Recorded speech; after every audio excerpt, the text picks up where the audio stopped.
আজকে আমার যেমন মন খারাপ তেমন কিন্তু আমার মায়েরও মন খারাপ। কিন্তু এখন বলবেন কেন আপু আপনার মন খারাপ কেন? আপনার মায়ের মন খারাপ কেন? আসলে আমাদের দুজনেরই মন খারাপ একটাই, সেটা হচ্ছে আমার মা এবং আমি মেয়ে। এই দুইটারই মন খারাপ একটাই কারণ, এই যে ব্যাগটা দেখছেন এই ব্যাগটা নিয়ে এখন কিন্তু আমি চলে যাচ্ছি আমার শ্বশুর বাড়িতে। এতদিন ছিলাম হচ্ছে মায়ের বাড়িতে, মায়ের যে কোনো কাজে আমি সাহায্য করেছি বা থেকেছি, কিন্তু মা যখন হচ্ছে আমি চলে আসি তখন আমার মায়ের মনটা ভীষণ খারাপ থাকে। যখন আমাকে রিকশায় উঠিয়ে দিচ্ছিল তখন কিন্তু আমার মায়ের মনটা ভীষণ খারাপ ছিল। আর যে রাস্তাটা দিয়ে যাচ্ছে এটা কিন্তু বাইপাস রাস্তা, অনেক সময় কিন্তু স্টেশনে যাওয়া যায়, স্টেশনে কিন্তু বাজার দিয়েও যাওয়া যায়, আবার কিন্তু এই রাস্তা দিয়েও যাওয়া যায়। তো এই রাস্তাটা দিয়ে একদম শর্টকাট হয়, এই জন্য এই রাস্তা দিয়ে যাচ্ছিলাম। আর এই যে এটা হচ্ছে তেবাড়িয়া বাজার, আর এই তেবাড়িয়া বাজারটা কারা কারা চিনেন না অবশ্যই বলবেন। আর যারা যারা মাটির জিনিসপত্র নিতে চান অবশ্যই কিন্তু আমার কমেন্ট বক্সে জানাবেন, আমি কিন্তু আপনাদেরকে অনেক রকমের মাটির জিনিসপত্র আমি আপনাদেরকে দিয়ে আসতে পারবো। কারণ আপনার আমার কাছে যত ধরনের মাটির জিনিস আপনারা চাবেন সেগুলো কিন্তু সব কালেকশনগুলো আছে। যাই হোক, এখানে কিন্তু প্রচুর মাটির জিনিস পাওয়া যায় আমাদের নাটোরে, আর আমার কাছে তো আছেই, আপনারা চাইলেই পাবেন। আর এটা হচ্ছে তেবাড়িয়া বাজার, আর তেবাড়িয়া বাজার যারা যারা চিনেন না তারা তো অবশ্যই মানে চিনে নিলেন। আর নওগাঁ এবং হচ্ছে আমাদের নাটোরের মানুষ কিন্তু তেবাড়িয়া বাজার সবাই চিনে। এটা কিন্তু বিশাল একটা বাজার, প্রতিদিন রবিবারে আসলে এই বাজারটা বসে। আর এদিকে চলে আসছি এখন হচ্ছে স্টেশনের দিকে। স্টেশনের দিকে এসে আমার ছেলে কেন জানি বলছিল মা ট্রেন মনে হয় চলে আসবে, ও যা বলে তাই হয়। এদিকে আমার যদি আর 5টা মিনিট লেট হতো তাহলে কিন্তু আমি আর ট্রেন পেতাম না।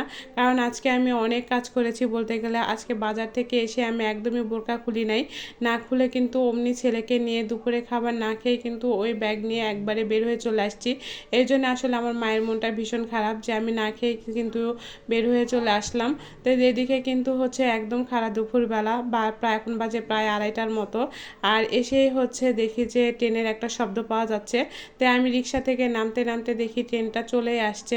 তো ছেলে পারাপারি করে উঠে কিন্তু হচ্ছে স্টেশনের দিকে মানে চলে গিয়েছে, আমি একটু পরে যাচ্ছি। আর এদিকে দেখি যে হচ্ছে ট্রেনের মাথাটা চলে আসছে, ও আমাকে যেটা বলে সেটাই হয়। আমি বারবার বলছি যে এটা আমাদের ট্রেন না, এটা হচ্ছে ঢাকার ট্রেন যাবে, আমরা উত্তরবঙ্গের মানুষ, মানে আমরা নওগাঁতে যাব। এখন বলছে মা দেখো আমাদের ট্রেনটাই কিন্তু ঢুকে পড়েছে, এখন কি করব? আমি টিকিটও কাটতে পারি নাই আজকে, আজকে কোনো সিটও নাই। আর আজকে যে এত প্রচুর পরিমাণে ভিড় ছিল, এটা কিন্তু ঢাকা ট্রেন ছিল, প্রচুর পরিমাণে ভিড় ছিল। আর লালমনি এক্সপ্রেসে কিন্তু এত ভিড় আমি কখনোই দেখি নাই। কিন্তু তারপরে আমি প্রতিবার অনলাইনে টিকিট কাটি, কিন্তু আজকে অনলাইনেও আমি টিকিট কাটতে পারি নাই, মানে আমার কোনো আসার সিদ্ধান্তই ছিল না। কিন্তু হঠাৎ করে আমার চলে আসতে হলো, এদিকে আমার ছেলের পড়াশোনাটাও গ্যাপ যাচ্ছে।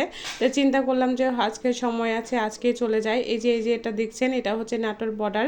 আর তারপরে তো আমি একদম পুরাটাই হচ্ছে দাঁড়িয়ে আসছি, কিছুক্ষণ সময় আমি একটু বসেছিলাম। আর যে জায়গাটা দেখতে পাচ্ছেন এটা হচ্ছে আপনারা যেটা বলেন সিংড়া চলন বিল, আসলে এটা কিন্তু সিংড়া চলন বিল না, এটা হচ্ছে হালতির বিল। এটা আমরা বলি যে হালতির বিল, কিন্তু আসলে অনেকে যারা বোঝে না, যারা অনেক দূর দূর থেকে আসে, তারা সবাই কমেন্টে বলে বা এমনি বলে যে হচ্ছে আপু আপনি কি এটা চলন বিলের পাশ দিয়ে আসেন? তো এটা আসলে চলন বিল না, কিন্তু চলন বিলের পানিটাই কিন্তু এদিকে চলে আসে। যাই হোক, এটা যখন বর্ষা হয় তখন কিন্তু পরিপূর্ণ হয় পানিতে, আর দেখতে তখন আরও বেশি ভীষণ সুন্দর লাগে। আর তখন ট্রেনটা একদম স্লো করে, আর এই জিনিসটা দেখতেও কিন্তু ভীষণ ভালো লাগে।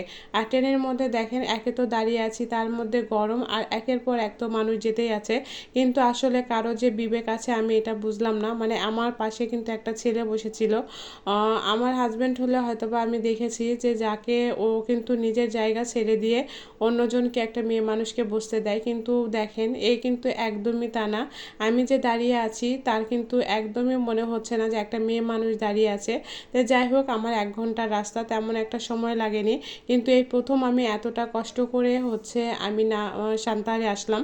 আর এদিকে হচ্ছে আমি সান্তাহারে পৌঁছে গিয়েছি, সান্তাহারের আর একটু হলেই কিন্তু আমি সান্তাহারে পৌঁছে যাব। যাই হোক, আমি সান্তাহারে তো চলে আসলাম, কিন্তু আজকে যে কষ্টটা করেছি এটা কিন্তু আমার সারা জীবন মনে থাকবে। আর প্রচুর পরিমাণে ভিড় ছিল, দেখেন কতটা ভিড়। আর এই ট্রেন থেকে নামার পরে একটু হাঁপিয়ে নিচ্ছিলাম, আর আমি আর মা ছেলে বসেছিলাম, একটু দাঁড়িয়ে থেকে সব কিছু ভিডিও করে নিচ্ছিলাম, সব কিছু দেখছিলাম। আর আমাদের সান্তাহারটা কিন্তু অনেক সুন্দর, যারা যারা আমাদের সান্তাহার স্টেশনটা দেখেন নাই তারা কিন্তু অন্তত সান্তাহার স্টেশনটা দেখতে চলে আসবেন, সান্তাহার স্টেশনের মতো জায়গাটা আপনারা কোথাও পাবেন না। এটা কিন্তু আমার কাছে বেশ ভালো লাগে। আর এই যে হচ্ছে আমাদের হচ্ছে ট্রেনটা, এই ট্রেনটা যে এত বিশাল ছিল কি আর বলবো। তো যাই হোক, এখান থেকে কিন্তু আমরা একটা সিএনজি নিয়েছি, সিএনজি নিয়ে তারপরে কিন্তু হচ্ছে বাসায় চলে যাওয়ার পালা। এখন এখন বাসায় চলে যাব। আর বাসায় যেতে যেতে বলি আজকে কিন্তু ভিডিওটা এই পর্যন্তই, তারপরে বাড়ি গিয়ে অবশ্যই আবার লং ভিডিও দিব। অবশ্যই আপনারা, আমি দেখছি যে আমার লং ভিডিওগুলো দেখতে অনেক পছন্দ করছেন, এই জন্য কিন্তু অসংখ্য ধন্যবাদ। তো আল্লাহ হাফেজ, আজকে এই পর্যন্ত।